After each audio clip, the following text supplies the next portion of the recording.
Dear students, greetings to you on behalf of Eco College. This is Ali Akbar Babu. Today, our second class on completing sentence. You know, you have already learned some rules on this point. I hope that you can complete some sentences based on the rules. Okay? Today we will learn conditional sentence. You know, conditional sentence is the sentences where there is a clause with condition. অর্থাৎ যে সেন্টেন্সে যে ক্লোজে condition থাকে আমরা তাকে conditional close বলি। এই condition যুক্ত সেন্টেন্সগুলোকে আমরা কিভাবে বাক্যের মধ্যে ব্যবহার করব অথবা এই ধরনের বাক্যগুলো দ্বারা আমরা কিভাবে ক্লোজগুলো দ্বারা আমরা কিভাবে বাক্য পূরণ করব আমরা এটা শিখব আজকে। You know, conditional clause is three of kinds. There are three kinds of conditional clauses. That is first conditional, second conditional and third conditional. এগুলো ছাড়াও আরো অনেকগুলো ভ্যারাইটিস রয়েছে, আমরা আসলে সেদিকে যাব না। এর মধ্য থেকে আমরা কিছু মেইন জিনিস আছে যা শিখলেই আমরা এই জাতীয় বাক্যগুলোকে কমপ্লিট করতে পারবো। আমরা শর্টকাট সেই নিয়মগুলোর দিকেই যাচ্ছি। ওকে, এখানে ফলো করো। ফার্স্ট কন্ডিশনাল আমরা লিখেছি। ফার্স্ট কন্ডিশনাল আমরা চিনব কিভাবে? How can we identify the conditional clause, specially first conditional clause? First conditional ক্লোজে সাবজেক্টের পরে ভার্বের বেস ফর্ম থাকবে। ওকে, সাবজেক্টের পরে ভার্বের বেস ফর্ম থাকবে। সাবজেক্ট প্লাস V1 or ভার্বের base form then extension. Okay, তাহলে আমরা কিভাবে চিনবো? আচ্ছা, যদি আমি এখন একটা বাক্য লিখি, এরকম বাক্য লিখি,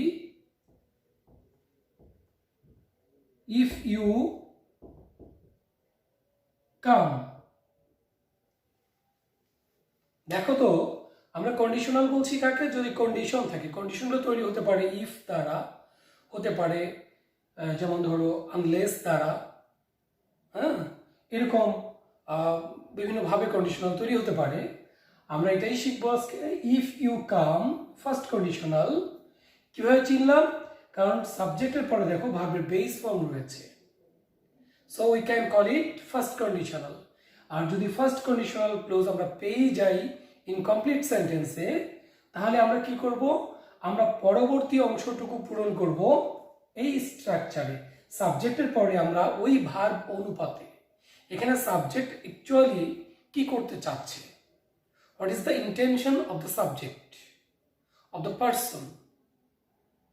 এখানে যে যদি এরকম দেওয়া থাকে ইফ ইউ কাম, যদি তুমি আসো, তাহলে আমরা এখানে কেন ব্যবহার করতে পারি। ক্যান, যে you can see, you can enjoy it, you can participate etcetera.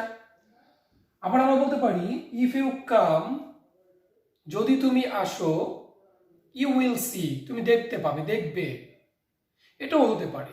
Actually তোমার যা চিন্তা, তুমি যা বুঝাইতে চাইছো, সেই জিনিসটা এখানে ইম্পর্টেন্ট। এটা কোনো শর্ত না যে আমাকে এটাই ব্যবহার করতে হবে, এটা না। তোমাকে বাক্যের ভাবার্থ অনুপাতে আলটিমেটলি তোমাকে শব্দটাকে এখানে চুজ করতে হবে বা চুজেন হয়ে যাবে এটা। কারণ হলো এই অংশটার উপরে বেস করেই পরবর্তী অংশটা তৈরি হবে। তাহলে যদি আমরা এরকম বলি ইফ ইউ ওয়ার্ক হার্ড, যদি তুমি কঠোর পরিশ্রম করো, you can make money, you can make a good result, you can get GPA 5। এখানে ইউ উইল বলতে পারি, তবে এখানে উইলের চেয়ে অ্যাপ্রোপ্রিয়েট হচ্ছে ক্যান। কারণ এখানে একটা কাজ করলে তুমি এটা করতে পারবে, শর্তটা এখানে জোড়ালো। আর যখন আমরা বলবো উইল, তখন কিন্তু এটা একটা সার্টেইন হয়ে আছে, নির্দিষ্ট নিশ্চিত হয়ে যাচ্ছে, তবে বাক্যের স্ট্রাকচারে ভুল না, তোমার ভাবার্থটার উপরে তোমার এখানে পরিবর্তন আসতে পারে। তাহলে আমরা যদি এরকম বলি, ইফ ইউ রান ফাস্ট, যদি তুমি দ্রুত দৌড়াও, you can win the race. Okay, if you help me, যদি তুমি আমাকে সাহায্য করো, I will help you or I can help you. Okay, এভাবে আমরা বাক্যগুলোকে তৈরি করতে পারি। তাহলে প্রথম ফার্স্ট কন্ডিশনাল আবারও বলছি, আমরা চিনব কিভাবে? ফার্স্ট কন্ডিশনাল আমরা চিনব হচ্ছে যে সাবজেক্টের পরে যদি ভার্বের বেস ফর্ম থাকে, আমরা কন্ডিশনাল ক্লোজ তো চিনবই, ইফ দ্বারা শুরু হবে, ইফের পরে সাবজেক্ট, সাবজেক্টের পরে যদি ভার্বের বেস ফর্ম থাকে, তাহলে আমরা দেখবো সেটাকে বলবো ফার্স্ট কন্ডিশনাল। আর ফার্স্ট কন্ডিশনাল হলে আমরা মেইন ক্লোজের গঠনটা আমরা করব এরকম, সাবজেক্ট প্লাস ক্যান অথবা উইল, মেও হতে পারে, may plus V1 plus extension. Okay, তাহলে এরকম আমরা অনেক বাক্য তৈরি করতে পারবো উইথ ফার্স্ট কন্ডিশনাল। আচ্ছা, এবার আমরা আসি সেকেন্ড কন্ডিশনাল।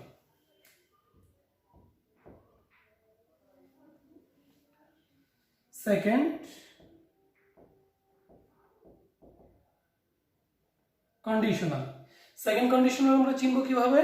এখানে আমরা দেখব if plus subject plus V2 plus extension. আমরা যদি এইটা পাই, এই অংশটা পাই, আমরা বুঝবো এটা সেকেন্ড কন্ডিশনাল। সেকেন্ড কন্ডিশনালে দেওয়া আছে কি সাবজেক্টের পরে, এখানে ইফ এর পরে সাবজেক্ট, তারপরে V2 অর্থাৎ ভার্বের পাস্ট ফর্ম। তাহলে আমরা একটা উদাহরণ দেখি যে ইফ ইউ হেল্পড মি, যদি তুমি আমাকে সাহায্য করতে, তাহলে আমরা মেইন ক্লোজটা গঠন করব কিভাবে? আমরা মেইন ক্লোজে লিখব হচ্ছে subject plus would, could, might plus V1 plus extension. Okay, তাহলে আমরা এখানে খেয়াল রাখো যে সেকেন্ড কন্ডিশনাল চেনার জন্য আমাদের ফলো করতে হবে ইফের পরে সাবজেক্ট এবং ভার্বের পাস্ট ফর্ম আছে কিনা। যদি সাবজেক্টের পর ভার্বের পাস্ট ফর্ম থাকে, we will be sure that it is of second conditional clause. Then we will use the structure here, that subject plus would or could or might plus V1 plus extension.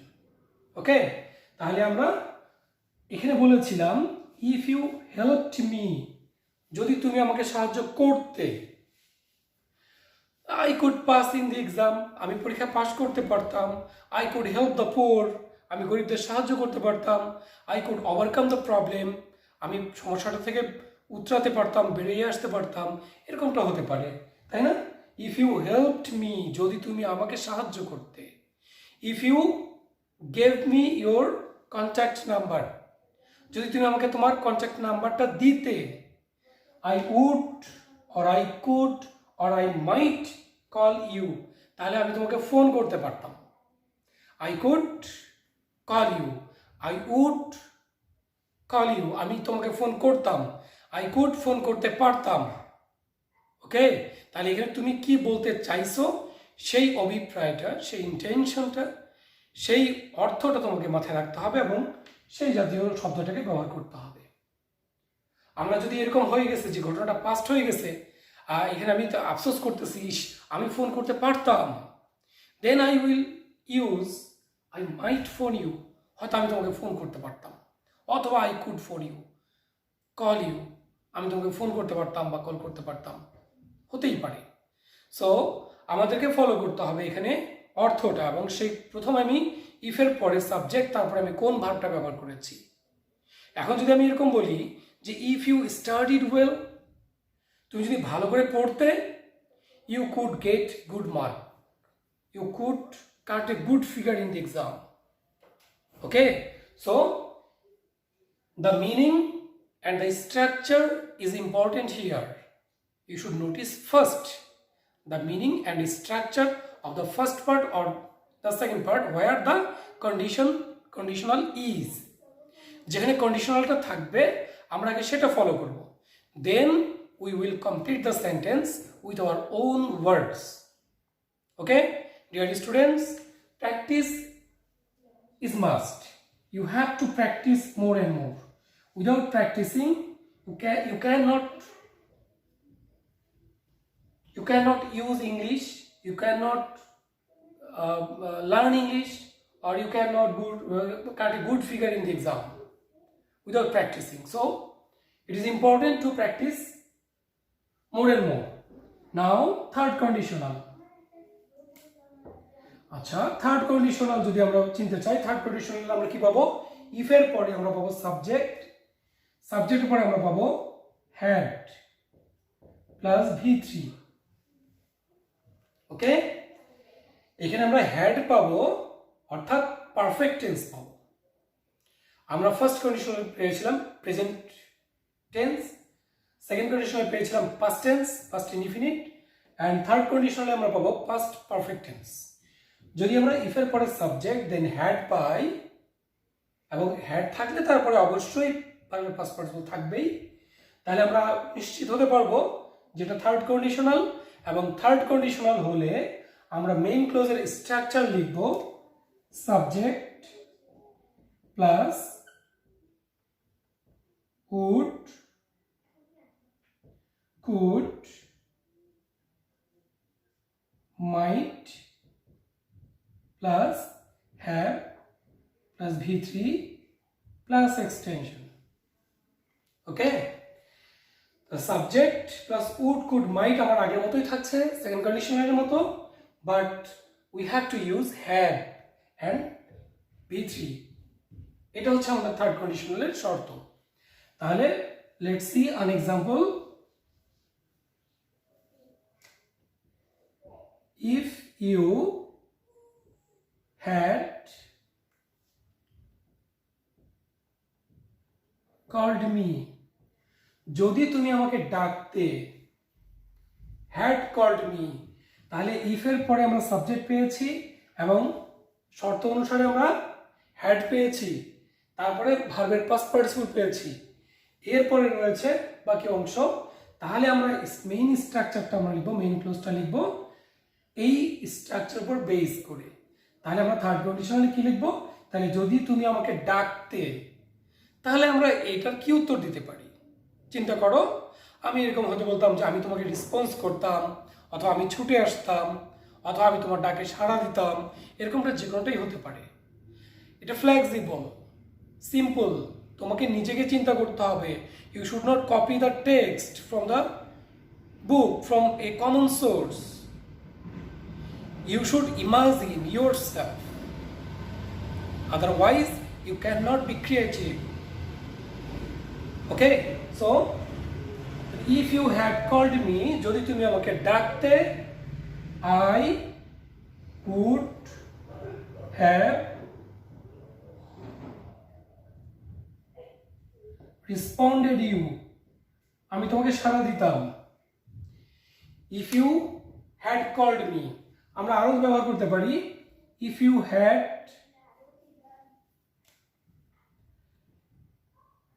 helped me, যদি তুমি আমাকে সাহায্য করতে, I would have, এখানে আমরা ব্যবহার করব helped you,